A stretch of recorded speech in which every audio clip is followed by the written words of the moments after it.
अस्सलाम वालेकुम। Cleft lip और पैलेट एक ऐसी एबनॉर्मलिटी है जिसमें पैदाइशी तौर पर बच्चों के होंठ और तालू यानी कि माउथ पैलेट दो हिस्सों में तकसीम हुए होते हैं।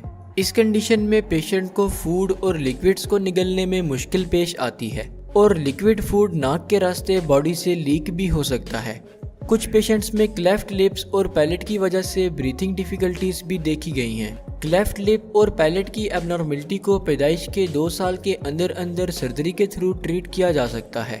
दुनिया में पैदा होने वाले हर 700 में से एक बच्चा क्लेफ्ट लिप्स और पैलेट कंडीशन से मुतासिर होता है। Causes of cleft lips and cleft palate. Cleft lips और पैलेट की एबनॉर्मलिटी फीटस डेवलपमेंट के दौरान कुछ जेनेटिक्स और एनवायरमेंटल फैक्टर्स की वजह से डेवलप होती है। अगर फीटस डेवलपमेंट के दौरान ऐसी जेनेटिक म्यूटेशंस हो जाएं जिनकी वजह से हमारे लिप्स और माउथ पैलेट के मसल्स आपस में प्रॉपरली फ्यूज ना हो पाएं, तो इससे लिप्स और माउथ पैलेट में क्लेफ्ट यानी कि क्लीवेज पैदा हो जाती है, जिसे क्लेफ्ट लिप्स और क्लेफ्ट पैलेट कहा जाता है।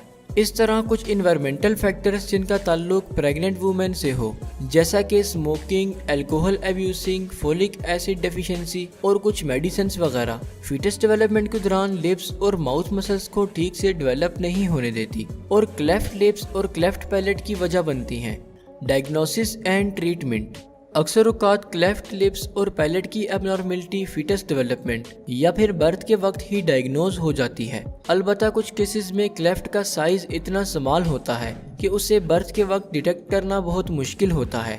ऐसे क्लेफ्ट्स अक्सर बड़ी एज में ही डायग्नोज किया जा सकते हैं। क्लेफ्ट लिप्स और पैलेट की एबनॉर्मलिटी को ज़्यादातर पैदाइश के 2 साल में ही मुख्तलिफ सर्जरीज के थ्रू ट्रीट किया जाता है, जबकि सर्जरी के बाद पेशेंट्स को स्पीच और फीडिंग थेरापी रिकमेंड की जाती है ताकि लैंग्वेज और फीडिंग इश्यूज को इम्प्रूव किया जा सके। अगर आपको इस वीडियो को लेकर कोई भी सवाल हो या फिर आप हमें कोई टॉपिक सजेस्ट करना चाहते हो तो आप हमें हमारे फेसबुक पेज के थ्रू रीच आउट कर सकते हैं, जिसका लिंक आपको वीडियो के डिस्क्रिप्शन बॉक्स में दे दिया जाएगा।